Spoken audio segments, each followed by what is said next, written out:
Yes, people! It's been a while, It's Ramadan, innit? And I had uh, I had to go to a few things, family, personal stuff. And I've been hit hard in the last few weeks, so um, I didn't know what to do, like if I should come back or anything like that, or should I just take time out. But sometimes you got to think about life in general, just to keep yourself, occupied and do things. So this is what I've chose to do: come back on here and do the streams again. Um, the reason I was away, I lost a brother, and life just hits you, doesn't it? And it's short. It's short. I don't want to go too much into it. This is the main reason, like, I've been away from YouTube for a while. But yeah, let's see. Let's talk about actually Liverpool now. And I've heard Jurgen Klopp's press conference about Jude Bellingham. Doesn't look good, does it? It doesn't look good at all. I don't know what to make of it, because I thought our whole intentions in the past 2 years was to get Jude Bellingham, and it doesn't look like we're going to get Jude Bellingham now, the way they're talking. It could be a publicity stunt. It could be something like that. It could be something that makes you focus on something else. Maybe that's what's happening. Maybe we're still in for him, if you know what I mean. And this ownership we got, people, they're very poor. They're very poor. I don't want to keep talking about it because I'm tired of talking about our ownership. But the thing is, we're not acting like a big club anymore. We're acting like a small club that's acceptance of being second best to the likes of Man City and, Manchester United. You could say Arsenal now. You could say, Chelsea. At least Chelsea spent 600 million. Yes, it hasn't been successful, but it will take time for those players to integrate and, become as one, as I always say. And once they become as one, it's going to be a dangerous game for everybody else, if you know what I mean. Yeah, it's tough. It's tough watching Liverpool at the moment. And the way Jurgen Klopp was talking about it in the press conference as well. So we could get into that and listen to what he's saying. And then I could take bits out of that and then just explain to you what he means as well. So let's do that, people. Let's do that.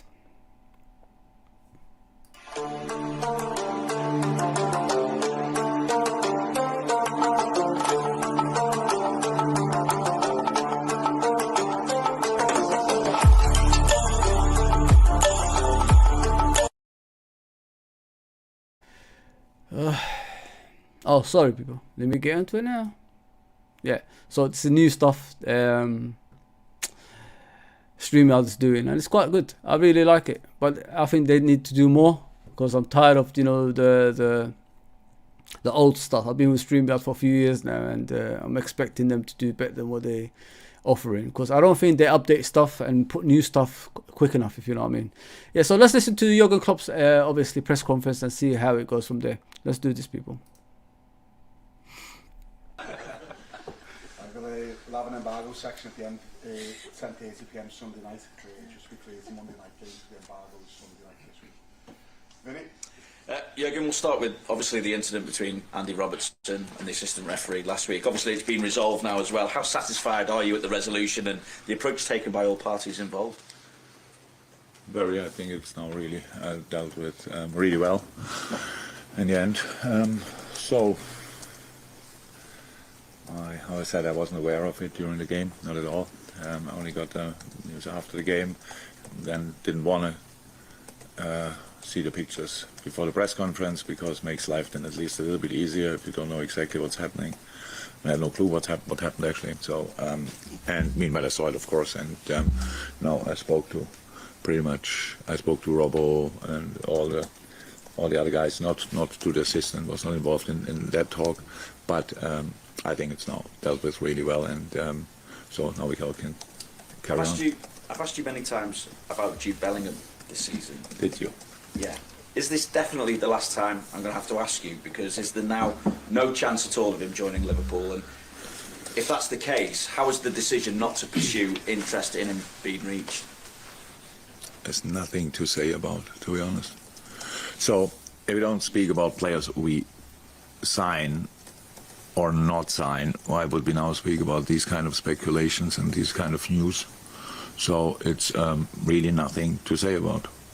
I'm looking at it from the point of view that... From your point of view. Well, last week you said to me, it's 100% your responsibility what goes on the pitch, and this season is 100% your responsibility. But yes. Aren't there other factors at play? So if you're interested in a player but you're not necessarily able to get that deal done, then it's not necessarily down to you. So there's other factors rather than it being down to you solely. No, and it's still the case. It's nothing. It was always like this. It's never changed. So it's not about Jude Bellingham now. Well, my answer now, definitely not. But it's always the case. I never understood. So why we constantly talk about things we theoretically cannot have. So we cannot have 6 players in a summer for everybody's 100 million, for example. Everybody would say that, okay, that's kind of clear. So, and that's the thing, you have to realize what you can do, and then you have to work with it. So how much money do we have available, and then you have to work with it, and that's the job you have to do, and it's not about, we are not... You see, people, like, he's talking about, like, how much money is available and what you're going to do with it. I'm sure, like...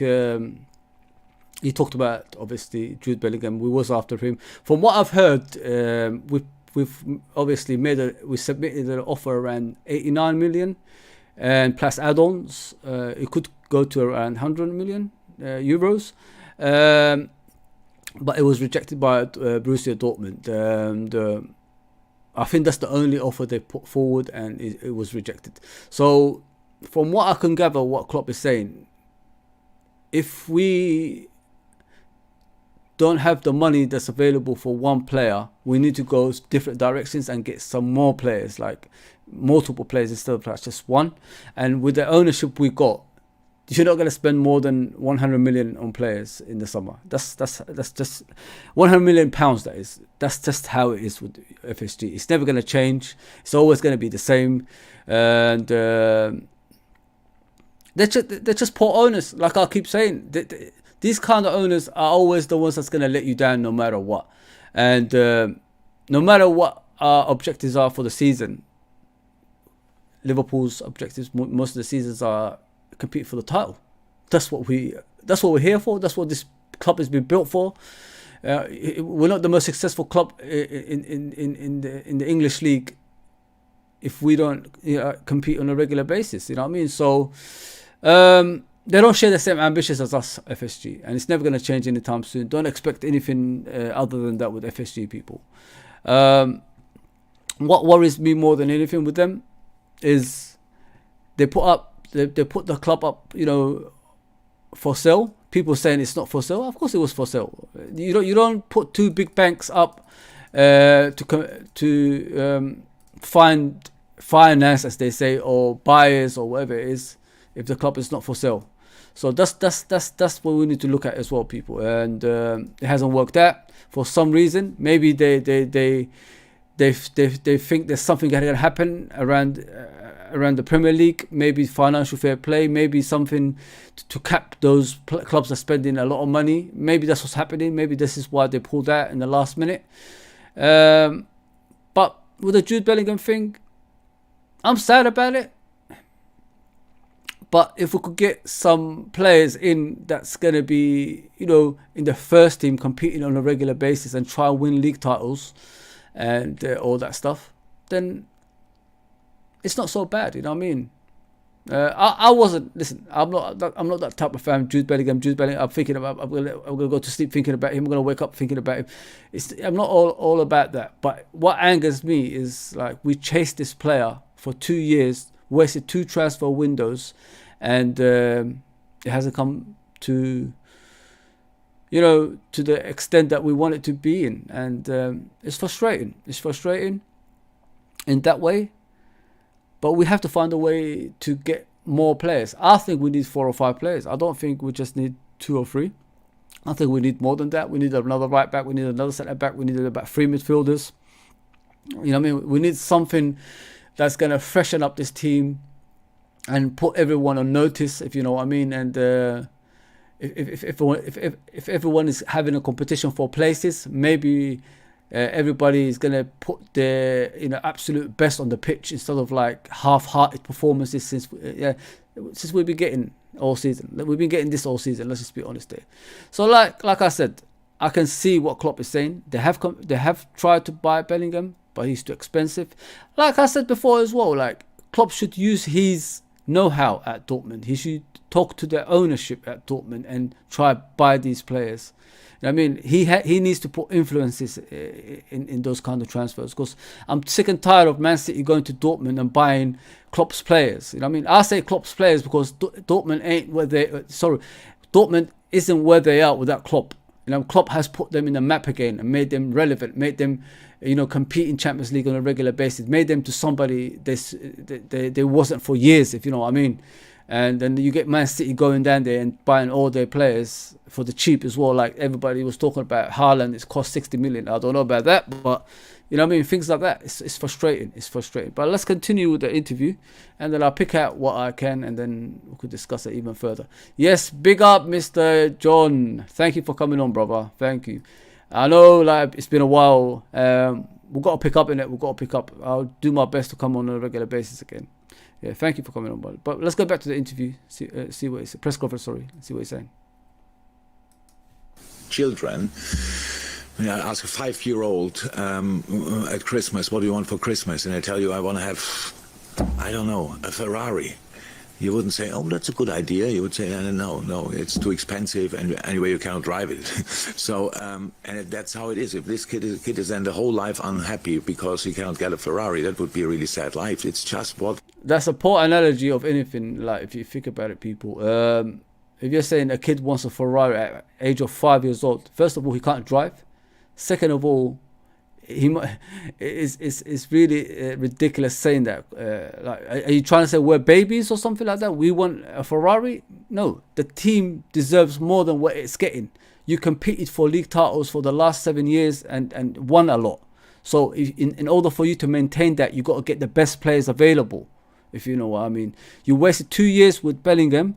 If you bought him earlier and then loaned him back to Dortmund, that would have been probably cheaper. But you haven't chosen that direction. So stop saying Ferraris and all this stuff like we're stupid or something like that. That's a poor analogy from a manager. A 5-year-old wants a Ferrari. He can't drive anyway. So what's that all about? What can you do? And then you do it. And then you work with that. And nothing else to say about. And it was always how I worked. Whatever I want and whatever we need and what we want, we try absolutely everything to get it. But there are moments when you have to accept that this or that is not possible for us. And then you just step aside and do different stuff. Just on the game, Leeds obviously the only team to have won at Anfield in the Premier League this season. So owe us 3 points. What are you expecting again from them this weekend? Big fight, massive fight. The situation Leeds is in. The last game, of course, as well, which these kind of games can happen. They try everything. I actually think they're not in a pretty good moment. But in that game, they got a proper knock. That's clear because Magic, Roy is back, and the savior of Palace, unbelievable. And Palace, anyways, a really good team. Yeah, people like, Leeds United, don't forget they beat us at Anfield. They're the only team that beat us at Anfield this season as well. Although they lost against Crystal Palace 4-1, I think it was 4-1, it's still going to be an easy game. You know what I mean? Ellen Road under the lights, night game, rivals as well. Liverpool and Leeds are big rivals. If people don't know that, I'm just giving it out there for you, so for you to understand as well. Although they lost obviously 4-1 to Crystal Palace, that doesn't mean anything because Liverpool are not in a form to, beat the likes of Leeds and sweep them aside. It's going to be a difficult game. It's an away game at Ellen Road, and I'm expecting us to win, but I won't be shocked if we lose either. You know what I mean? Because that's the season we've been having. So let's get back to the press conference. A really good team, and you could see that again in these situations, how they played their counterattacks, how they played football in general. So it was a tough one where maybe people thought, oh, Leeds should win against Palace, but when you see Palace then playing, then you ask yourself, well, why they are in that zone of the or area of the table. So we expect them to be absolutely on their toes, massive fight, proper atmosphere. So will be a tough one, but we have to build now again on 2 games who were good or in moments really good, and for different reasons, and especially the second half against Arsenal was obviously really good, and we have to build on that, and that's what we'll try. Just following on from that, Jürgen, there seemed to be a kind of, after the second goal went in, it was an almost, well, we got nothing to lose kind of an attitude from some of the players and the way they then went about it. Do you feel that that has to be captured and replayed now until the rest of the season? It's almost as if you have nothing to lose. You know, the Arsenal game, people, it was good and bad. Like the first, 30 minutes, we just got battered by Arsenal. Arsenal were doing whatever they want. What frustrated me the most about that game, it was how easy the goals went in, and our players' reactions during the game. It wasn't like we had an under-strength team. We had a full-strength team, and we just let Arsenal dominate us. You know, like Liverpool, the issues Liverpool has majority of the time is the occasion. If a team is doing pretty well, we play according to that team's how they're playing, not according to how we can play and beat them. If you understand what I'm trying to say, you look at Real Madrid, they are beatable. They haven't got the best players in the world anymore. Their players are aging, but we play against Real Madrid because of like the name, because of who they are. And normally we beat Arsenal, the same players, the same personnel we got as well, but we play a different way because they're doing well. That's what I don't understand about our football club. We should not. We should more. We should like concentrate on ourselves more instead of like looking at other teams the way they're performing. If you look at Arsenal and Liverpool at full pelt, how many of those Arsenal players can get into the Liverpool team? You know what I mean? You got to think about things like that. And that's what angers me about our football club. We play too much on occasions instead of like playing our own game and beating them like the way we usually do. Yes, Arsenal's doing pretty well, but how many of those players can get into the Liverpool team? Think about that. What I'm saying. Yeah. So let's get back to the press conference. Yeah, we have nothing to lose really. So what can we are in a position where we don't want to be in the table. That means we have to act a little bit like this. We have to try new things. We have to fight for things. So that's how it is. The things we tried so far this season didn't work out properly, and especially not consistently. And that's what we have to do. Yeah. So well, he's talking about the way we're playing this season and etc. But the reason we're playing the way we're playing is because of the manager. He doesn't change formations. He needs to have new ideas. This is where the coaching staff comes in as well. If we keep playing 4-3-3 and expect to have a different result in the next game when it's not working the 3 before that, then this is what you're going to get. You're going to be 8th in the league. Why don't we play different formation, confuse teams? You know, make sure the teams we're facing prepare for the 4-3-3, but we're playing, 4-2-3-1 or something like that. Or 4-4-2, just confuse them. But we don't confuse other teams. We get books out there and tell them what formation we're playing so they can prepare for it. And when the game comes, they're already there. They beat us before before 20 minutes or before 30 minutes. This is what I'm saying. Let's shock teams. Let's have different formation, different plans. Make sure the plan they're preparing for is the other way. You know what I mean? And then when we shock them on the pitch, we'll be more as a team. We'll be more like making them open more when we're attacking them and things like that, because they expect a different kind of formation. But we're not doing that. We just play right to their hands, and we play the same old Liverpool 4-3-3 with a personnel that can't run anymore, can't do anything anymore, and expect the same results as yesteryear. Nah, ain't gonna happen. Let's get back. I saw that, by the way, earlier. I saw it before we scored the second goal. You mean when they scored a second goal? Or what? That didn't happen immediately, to be honest. But yeah, I know. Especially from the moment when we scored our goal, then it was when we were really in the game, and then it was a top performance even, and so that's good. And now, how I said, we had a long training week, and now we have to make sure that we do the right stuff. And There's a few things I don't understand about Jurgen Klopp's training methods and all that stuff. Jurgen Klopp always talks about the team needs a break. We don't have enough breaks in England. I swear to you, this is the season he had most breaks, more than any other season, and the results are not showing any different. You know what I mean? So I think we're even worse than when we didn't used to rest before. I think we're even worse now. He's asked for 5 substitutions. Does he use 5 substitutions during the games? I don't think so. So if you ask for a lot of stuff, a lot of rest, a lot of players on the pitch to change over and all that stuff, then show us on the pitch what you're going to do. I'm not having a go at Klopp. I'm a Klopp fan. I don't want Klopp to leave. I've been through 9 managers in my lifetime at Liverpool Football Club. So I know what I've seen during those years. And this is the best manager after 30 years, in my opinion. But he needs to show me something different now. He needs to show that motivation that he used to have in the past. Does Jurgen Klopp motivate us anymore? Even in press conferences? Anything. There's nothing that shows me like I'm going to walk through a wall for this manager. He doesn't show me that anymore. And I'm getting frustrated with things like that when I watch him now. Even in the sidelines. Like, what's happened to that guy who used to, instruct players where to go? Like, have a go at them. If you're paying too much respect for these players who are doing nothing on the pitch, they're walking all over you. This is why a refresh is needed for this football club.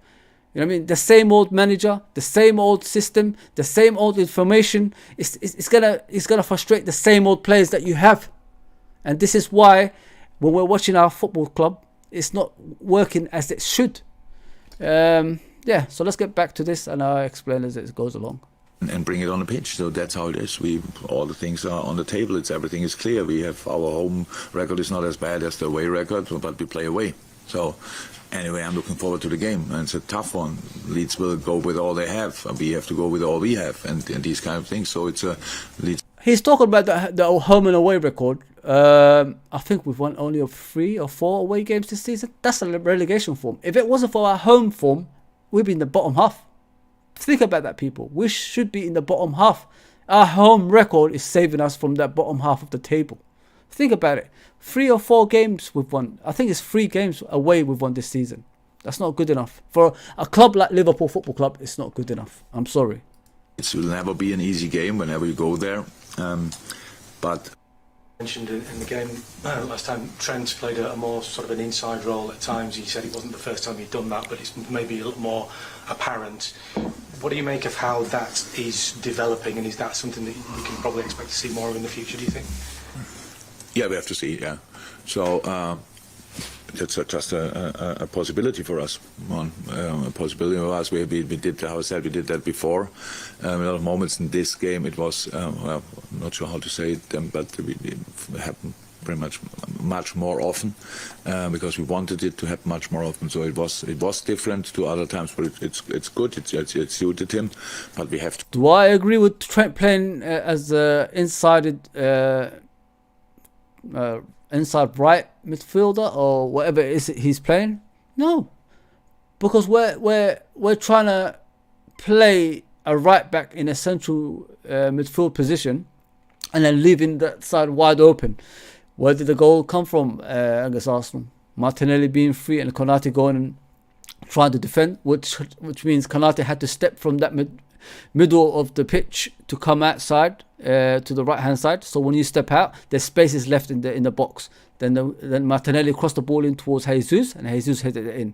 This has been out of position, and it's unacceptable. Just to accommodate Trent because he's playing badly as a right back. If a player hasn't got no competition for places and plays the same way every season, and if you look at Trent, I look at his body language. He doesn't convince me that he's has that mentality of a player that wants to be the best in the world. He's just laid back and he does whatever he wants. He just gives you that long ball and expects it to go to the striker, and then it's a through ball and gets a goal. But your objectives as a defender, first of all, is to defend. Make sure there's no crosses going in the box. Make sure there's no goals going in. Then the rest can come after that. And this is what Trent doesn't concentrate on. Hence why he gets attacked by every manager in the Premier League. their players go there with the intentions of attacking the right-hand side of Liverpool Football Club, and this is how the goals come from there as well. It's sad, but if Trent can't sort himself out as a right back, I think it's time we look for a new one, and then we see where we go from there. Because if your first objective is not defending, then we're all in trouble. So let me get back to the comments. John Conway says 1-5 Palace. Oh, 1-5. Sorry, I thought it's 4-1. Appreciate that, brother. Thanks for letting me know. The wife's here. Thank you for coming on. Klopp, you never walk alone. Klopp is the best manager since Dalglish's first stint as manager, but he's been too stubborn to change tactics, in my opinion. From Philip, you're 100% right, brother. You know what I mean? I remember Kenny Dalglish. I remember when even our own fans had to go at Kenny Dalglish for not playing Peter Beardsley. People don't even know that we actually won the league that season, but Peter Beardsley wasn't playing a lot. Kenny opted for some other players. I think it was, I don't know, if it was Rosenthal. I think it was, yeah, Ronnie Rosenthal, I think it was. And a lot of people were unhappy about it at the time. And it does. This is the expectations that we expect from a lot of Liverpool fans, and it doesn't matter if you're Jurgen Klopp, Kenny Dalglish, anyone. If you're doing something wrong on the pitch, we all have to say what we feel. You know what I mean? In order for us to get back to the top like we're supposed to be. But you're right. He's a bit too stubborn, and he needs to change his ways next season. I'm expecting a big change next season. I'm not expecting us to qualify for Champions League this season, because each time those teams above us drop points, we drop points. You know what I mean? And don't expect any different tonight. It could happen again, unless something dramatic happens with our football team, and players wake up and think to themselves, we need to put a run here together and try to qualify for the Champions League. It's still games there. Everybody's beating everybody, and we've done it before with Nat Phillips and Reece Williams at the back, so it is possible. This time there's no excuses. The whole team is fit apart from Diaz.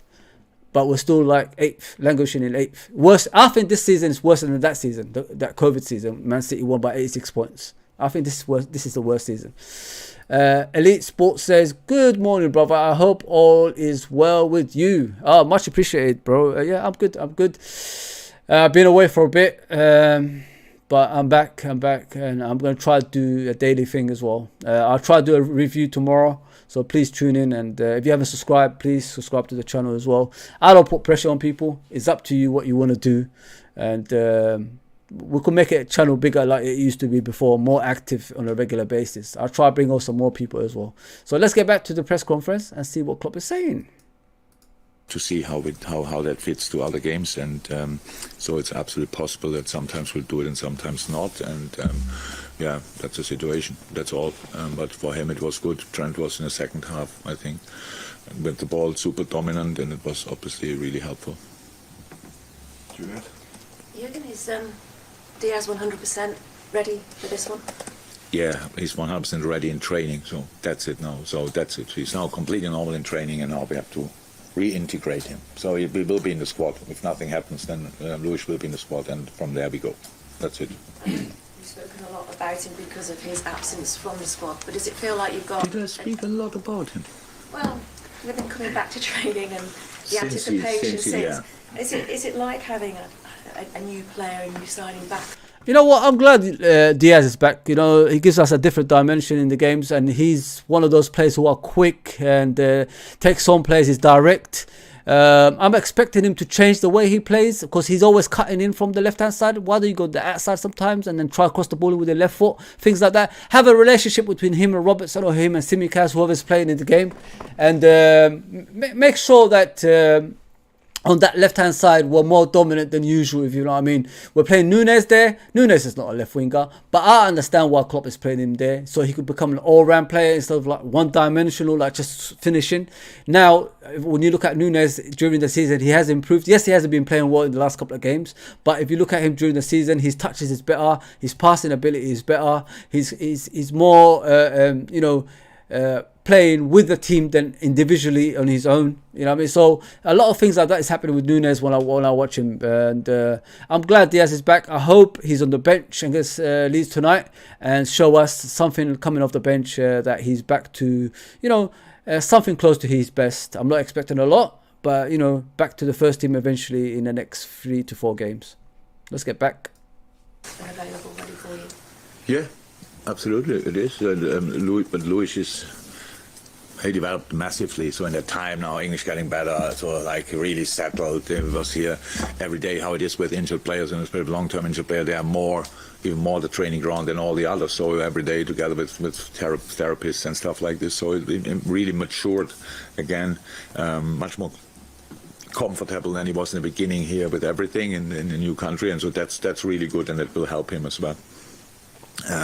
So we're really happy to have him back. He is like a breath of fresh air, and every day he's in training. He loves out there. I said in the beginning when he came, he cannot train with a smile, without a smile on his face, and that's something really special, and that's exactly how he acts now. But it was out for a long time. That was not his season so far. Now last week we played against Arsenal. The game before against Arsenal, the away game against Arsenal, was the game when he got injured.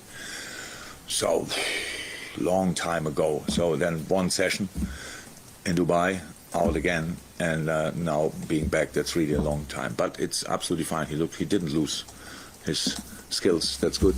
But how I said, we have to see how we can step by step bring him back in the team.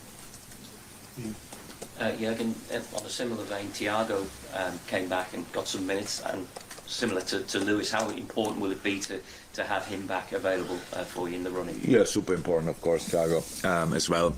It was not allowed for that long, but it was long as well. It's insane how quick time runs, how fast it goes. And yeah, it's a different situation, obviously. Thiago is a candidate for starting.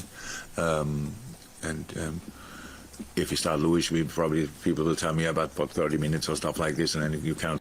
Listen, with Thiago, I love Thiago. I think he's one of the best midfielders probably in the last 12 to 13 years, I think. Technical ability at its best, influential when he's on the ball, and obviously on the pitch. And a lot of people can learn off him, if you know what I mean. But his availability is limited every season, and it's frustrating. I don't think they're going to renew. I think he's got 1 year left in his contract. I don't think Liverpool's going to renew that either. With him, I think it's just he's meant to be a luxury player. I don't think he's meant to start every games. We're supposed to have a midfield that's there, that's consistently playing young, energetic midfielders, and he's supposed to come on in certain games and change the games for us. But unfortunately, he had to play a lot of games. This is why he's struggling during games, if you know what I mean, people. And he was never fit. He was never fit, whatever club he was at. If it's Bayern Munich, if it was other teams that he played for in the past, like Barcelona. But I think we asked a lot from him in the last couple of seasons, and he only gave us what he can. He gave us his limit, and it is frustrating. But I don't blame him. I mean, like, we should have had the players there ready to control that midfield for the next 2 to 3 years. You know, when he arrived, we had Wijnaldum at the same time. They didn't want to pay him the wages he wanted. He left. His career hasn't been the same since. Same you could say about Mane. It's funny though, isn't it? Like when players leave Liverpool Football Club, it's not the same for them. The grass is not always green on the other side. I think when they're at Liverpool, the formation is set for them, and the way we play is set for them. And it takes because of their age, it won't be. They can't change their game anymore. If you know what I mean, it will take them a while. But who's gonna wait like a season for a 32-year-old to change the way he plays? It's gonna be difficult, isn't it? Yeah. So yeah. Yeah. I'm expecting him to be limited next season. Thiago playing in his last season. I don't think he's gonna play a lot. I think he's going to play 1 or 2 games here, and we're going to have the full midfield, hopefully, if we buy them.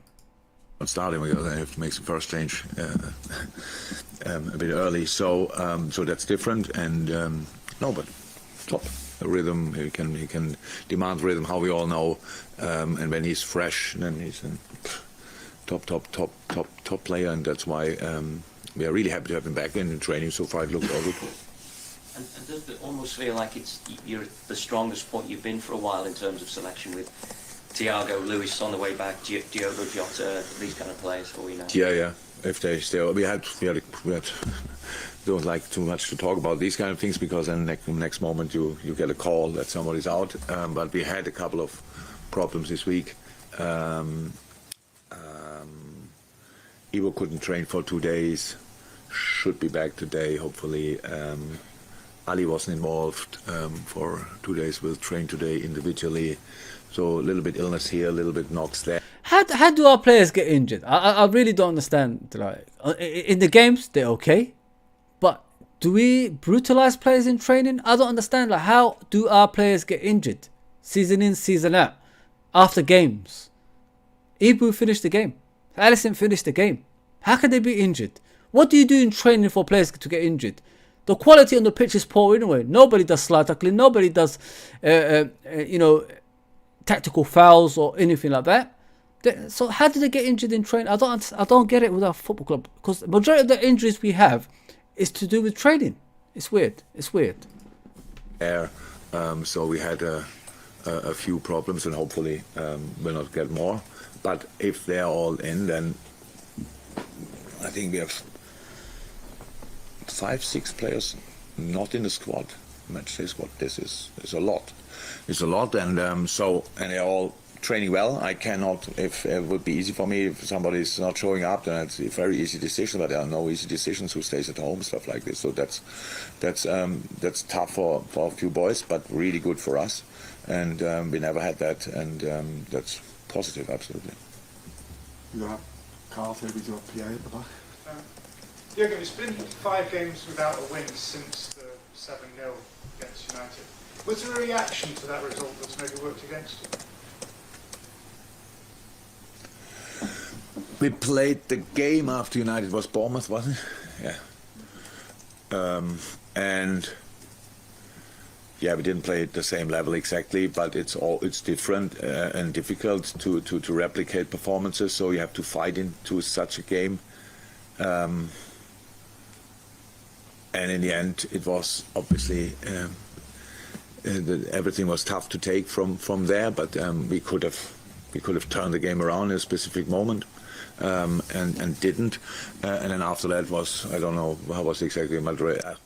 So I know it was the results weren't great, but the performances weren't great. After 7-0, I'm not sure you can really learn how to deal with it. To be honest, the boys, it's not that we were flying through the week. It's more these little expectation inside yourself that you think, okay, things are clicking now, I'm scoring, stuff like this, and you realize, oh, it's different. Things are not going that well today. So winning 2-0 and 5 times in a row is much more. It's much better than having these, because of a super strange season. I think we all agree it's not our best season, but the 2 highest results in our history. So absolutely strange. So it always shows, okay, they can do that. Why can't they do it every week? And it's a good question, and we have to work on the answer. Absolutely, but that's it. The reaction could have been better probably, but it was not intentional. Not neither from the boys nor from me. We didn't think we are the greatest just because we beat United with that crazy result. Things happened because we are not consistent. That's this season. We're not consistent this season, and that's the problem. Spoken about last week, you were looking forward to having a full week to work with ahead of this game. Have you been able to do anything different this week? Yeah, of course. You want to know what we do in training, or what?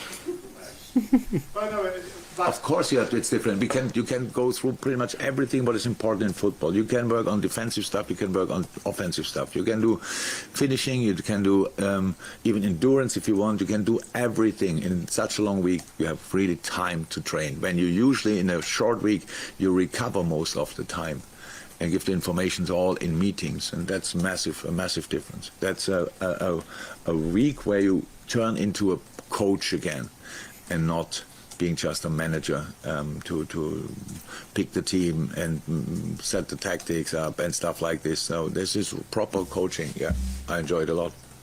Thank you. On you. Thanks, Tony. Jürgen, tomorrow is the anniversary of the Hillsborough disaster. Arsenal fans, quite rightly, were commended last Sunday for the respect they showed during the silence.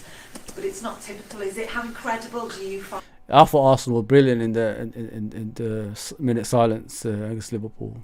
Thank you for that. Honestly, thank you for the for the 97 Hillsborough disaster victims.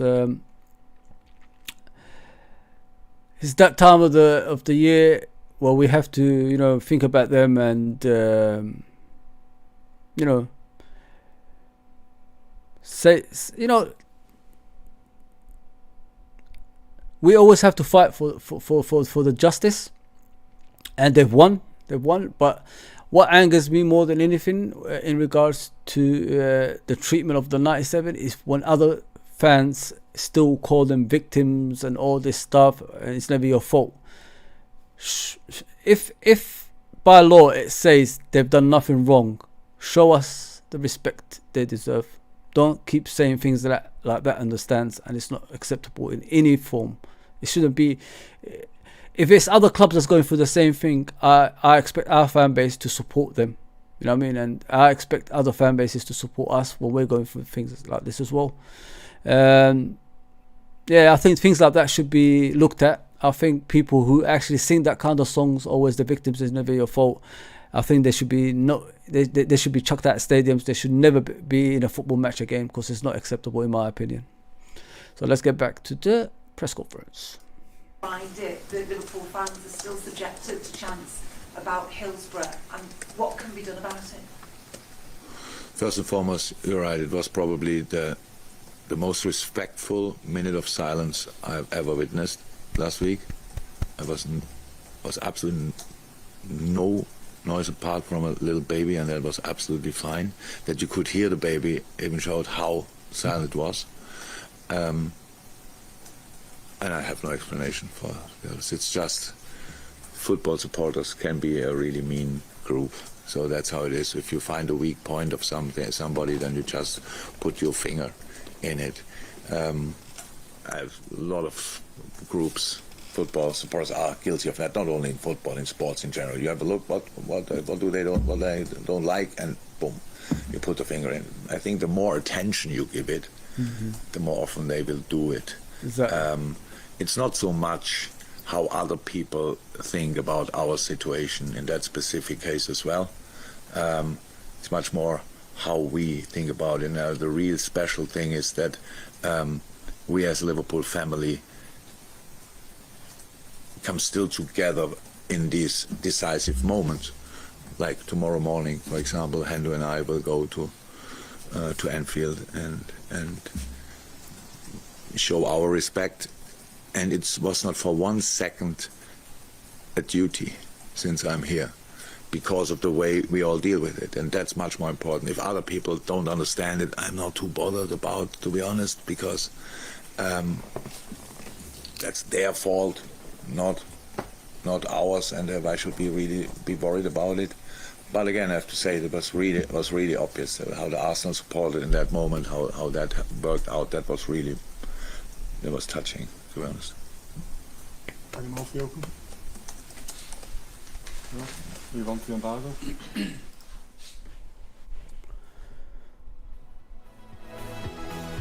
Well, that's it with that one. There's nothing more I can say, people.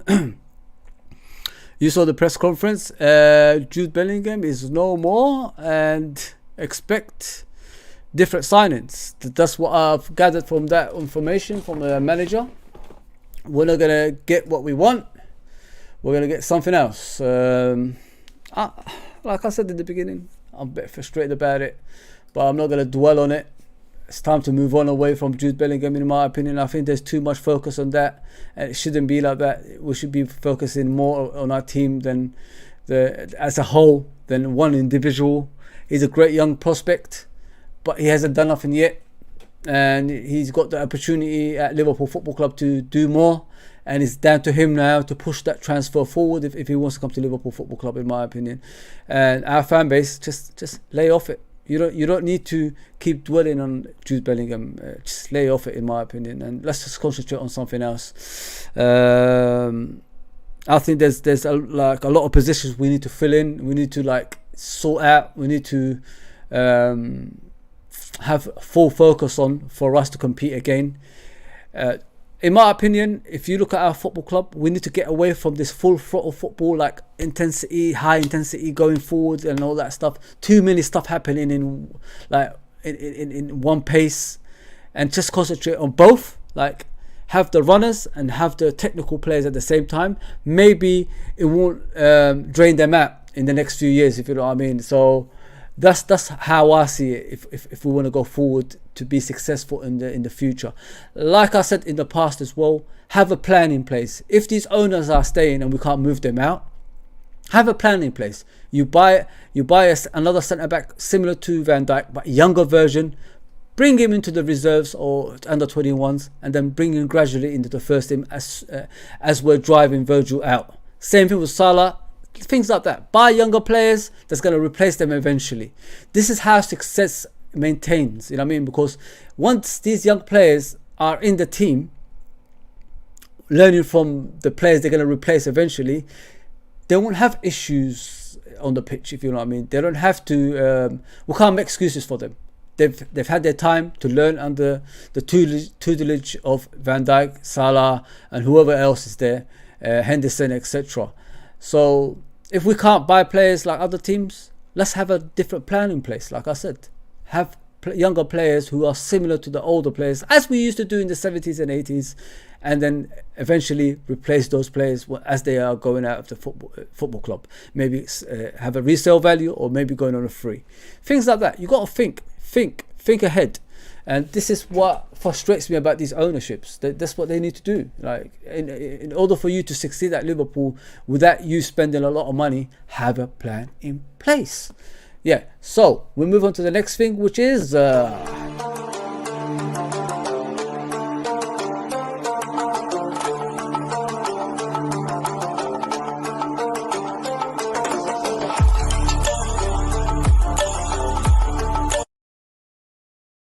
yes, the match versus Leeds. It's a very important game for both teams. So let me get back to that screen, and we could see where we are both in the league as well. It's very important. You need to have that. So let's see where Leeds are, and let's see where Liverpool are. Let's get back to this. I'm sure Leeds are struggling down the bottom somewhere. I think they've been there the majority of the season as well. So yeah, yes, people, if you're new to the channel, please subscribe and hit that notification button, which will alert you every time I come back on, or whoever else is hosting. I'm trying to get some more people in here in the future as well. I know I keep saying that, but you know, I had some like blockage, stumbling blocks along the way, but hopefully I'll be back on a regular basis as well. Yeah, so let's look at the league. As everybody can see, Liverpool are in the 8th position, 12 points off 4th place, I can see. So if we win tonight, we'll be on 30 games. We'll be 9 points off Newcastle with 8 games to go. Can we do it? Anything is possible, but judging by this season, the way Liverpool are playing, it's going to be difficult. It's going to be very difficult. If it happens, I think it's the best achievement in years if we get that top 4. Leeds United, they're not too far from the bottom. It looks like about 2 points clear of Nottingham Forest. They need their points. They own 30 games as well. They have to get out. Leeds is a big club, people. Leeds is not a small club. Believe me, Leeds is a massive club, and they shouldn't be where they are at the moment. But like I said about Liverpool, we're 12 points off 4th with 9 games to go. We can still do it. But it's like the manager said, the consistency is not there at our club, which is frustrating everybody else. Yes, John. 97, you never walk alone, bro. I remember that day as well. I was watching the game. I was only 10. I was watching the game, and it was one of the worst sights I've seen. And I watched that movie, the Hillsborough one, as well. Yeah, it's not good, mate. It's not good. When you go to a football game, you expect to come home, don't you? But yeah, unfortunately, they didn't. And people try to blame them for it, saying they're getting drunk and all that stuff, but it was far from the truth. Yeah, so as we can see in the league, Liverpool are still langling around the 8th spot. I don't like that. We haven't finished below 8th. I think they said since 1962. That's how far it goes. You know what I mean? Liverpool Football Club don't finish below 8, man. And it's frustrating because I don't think the teams above us have been that consistent this season either. I don't think the league has changed much. It's just us being as bad as we are. If Arsenal had pressure from 2 angles like Manchester City and Liverpool, would they be top of the league? I don't think they would be. I think the pressure will be too much for them to, you know, play that high intensity football throughout the season, if you know what I mean. It's not just Man City that's coming for you, it's Liverpool at the same time, and they just got lucky. They just got lucky because Liverpool have been awful this season, absolutely awful, and not strengthening that team has cost us as well.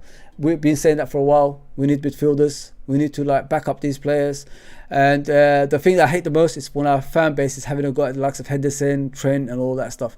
Yes, they have faults, but don't forget where they got you. Like in the last few years, they made you talk about your football club again. These are the players that did that, not the players like before that. These players have put your club in the map again. They've won every trophy possible. They've had one bad season, and then everybody is making fun of them and saying that they should not be touching that shirt. They shouldn't say things like that. It's not nice. It's not nice. It's not nice. That means like any other player that comes after them and wins every trophy, you're going to treat him the same when he's having a bad season. Listen, we know they're not as good as what they were, but it's not their fault. The club hasn't strengthened. You know what I mean? At the same time. So yeah, that's the league. Liverpool are 8th, yes, and then you see Leeds United 2 points off the bottom at 16th, yeah, 16th and 8th. So that's how it is in the league. So this is what I put as Leeds United's first team. That's what I'm expecting. Maybe it will be different. We'll have to wait and see.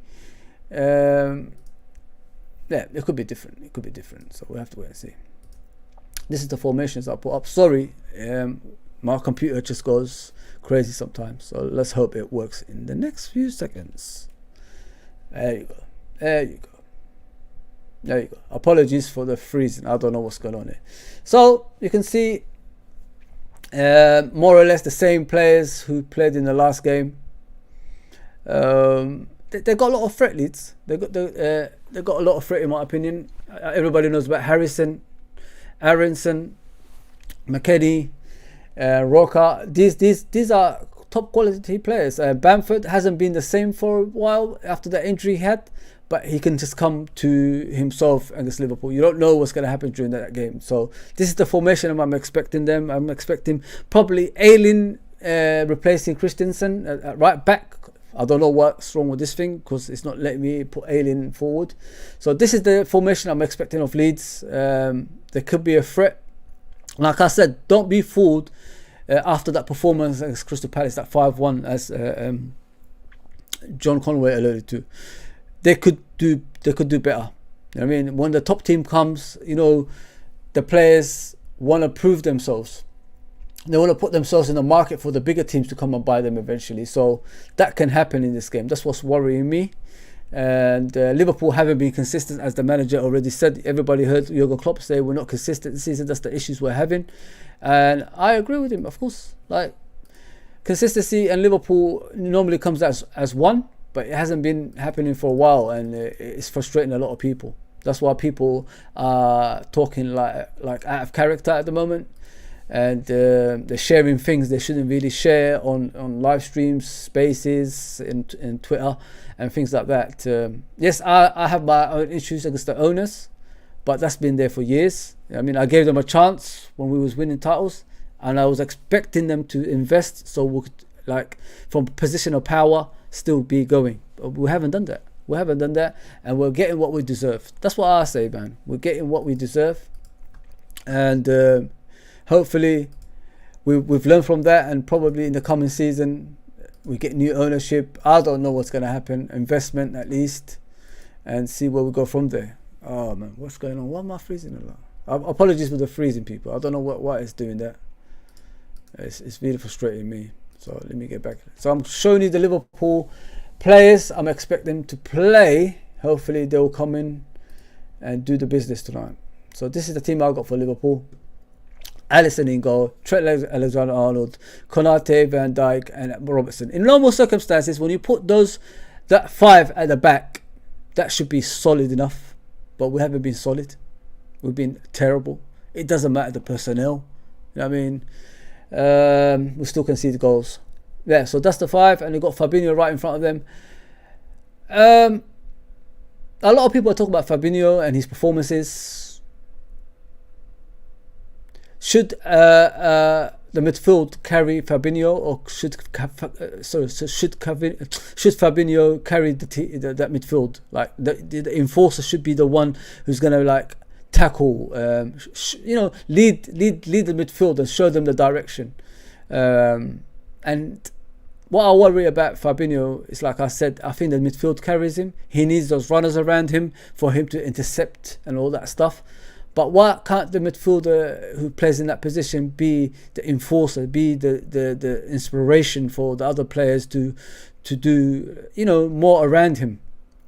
And I'm expecting someone, of that ilk next season in that defensive midfield position to be more mobile, be more energetic, be more possession keeping, like better, and things like that. So we'll see. But for now, we've got to play him in it. I'll bring back Thiago instead of Curtis Jones. Don't get me wrong, Curtis Jones has done pretty well. I'm the first to say that. I still don't see him part of the first team, but he's done pretty well in the last 2 games. I've got to be honest. Henderson on the right side. I thought Henderson played all right against Arsenal. I don't think he did pretty bad. A lot of people still have a go at him, but I don't think he did pretty bad. And I'll bring Firmino back in as well. With Firmino, a lot of people have like question marks against him, but I think like he brings more than the other forwards. If Jota plays there, Jota can have a good game or a bad game, but at least with Firmino, he's consistent. He will come deep, he will get the ball, he will try to make that killer pass for the strikers, if you know what I mean. And he does integrate with Salah and Nunes better, if you know what I mean. So yeah, so I brought back Firmino, Nunes at the left hand side, and Salah on the right. So this is my formation. Hopefully you guys are happy with it, and I'm expecting that formation with these players. If not, by all means, it's up to Mr. Klopp. See where it goes from there. So next, what are we going to talk about? What are we going to talk about next? What did I put up? Injuries.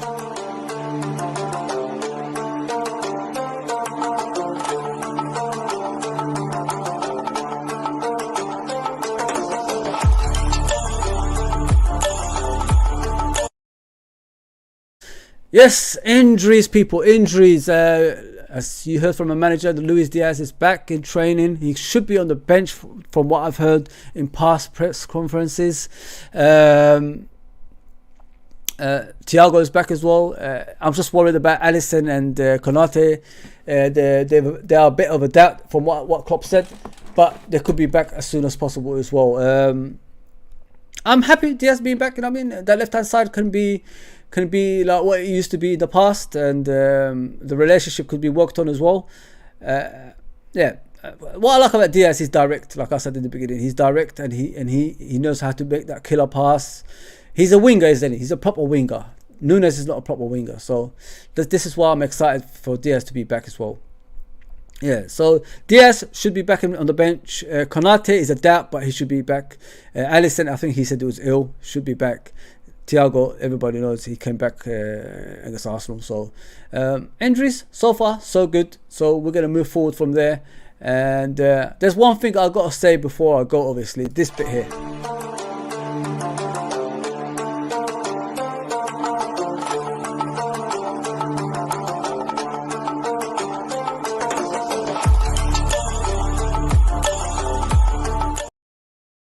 This argument between Vidic and Van Dijk, I don't understand. Like when people are trying to compare, when a person is down, all those haters come out of nowhere and start having a go at a certain player. Van Dijk, first of all, nobody got past him since he played at Liverpool. If you say Pepe got past him, I don't think Pepe did. If you look back at that game, Vidic, full of mistakes, sending offs. Yes, his career the only thing I give Vidic, his career at Man United was better than Van Dijk's because he had longevity and he had a lot of titles. But player for player, if you're comparing them, it's really bad. You know what I mean? Because Van Dijk should have won the Ballon d'Or ahead of Ronaldo and Messi in that season, but he didn't. I can't remember Vidic ever competing for Ballon d'Ors. Van Dijk has even been in the FIFA 11 again. This in the last awards, that's probably 3 or 4 times in a row. So I don't know where this comparisons comes from. If you're saying career, I agree Vidic had a better career, but player for player, Van Dijk walks all over him. I don't understand. Vidic has got no pace. His aggression side is the best thing about him. He makes a lot of mistakes, and if it wasn't for Rio and all these other players around him, listen, let me give you an example. If Vidic came to this Liverpool team at that time when Van Dijk came, would Vidic change that defence? I don't think he would have. He would have been more like Lavron, something like that. But when you got a world-class players around you, and you're winning on a regular basis, especially that dominant time they had Man United in the Premier League, when nobody was their competitors, just them. Come on, man. You're going to be part of a good team. You're going to look good. That's the difference. And the way people are comparing them is just an insult. Just because Van Dijk hasn't been the same this season, so you're just bringing him down all of a sudden. Why did he do this when he was on form? When he was the best defender in the world? Why wasn't he doing that then? That's an insult, man. I can't believe. It's like saying Steve Bruce is better than Alan Hansen, which is never going to happen. That's an insult. Insult. John Conway says the score prediction. Obviously, I was about to say that, but much appreciated, John. 3-1 Liverpool. Great stream. Yeah, bro, listen, it's going to be a slow start, innit? I'll just come back and hopefully we'll get some more people coming on a regular basis. I'm not here like to rival anyone, bro. I'm here just to enjoy it with you guys, have my experience with you guys, and if you like it, if you don't, you don't. That's life, man. That's life.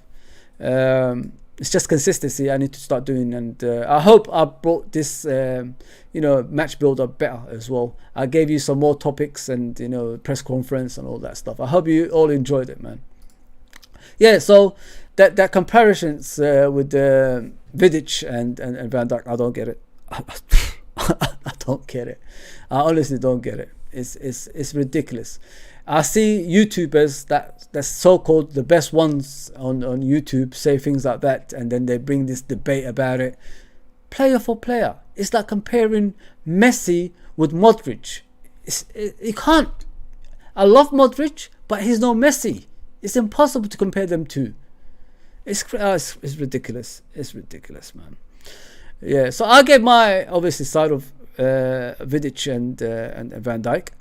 Career, Vidic had much better because of his longevity at Man United.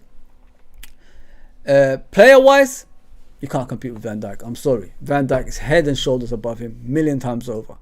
Like I said, if you haven't watched Vidic entirety in your life, don't judge, man. Don't judge. Just keep your opinions to yourself, as the old saying goes. Keep your opinions to yourself, because you're gonna get smoked in most places, if you know what I mean. Yeah, so yeah, I hope you enjoyed the stream, people. It's time to go. I need to get ready for work, and hopefully I'll bring the review tomorrow. So tune in. It's back to 2:30 like it used to be, ages ago. I don't want to compete with other people like 12 o'clock or anything like that. I mean, especially my friends. So I do my 2:30 stint here and there. Even if it's one person, 2 people, 3 people, 4 people, I'm still gonna do it. That's how it is. That's how you build up, don't you? Yeah. So I hope you enjoyed this, people. Like, share, and subscribe, and I'll see you soon. Take care, everybody.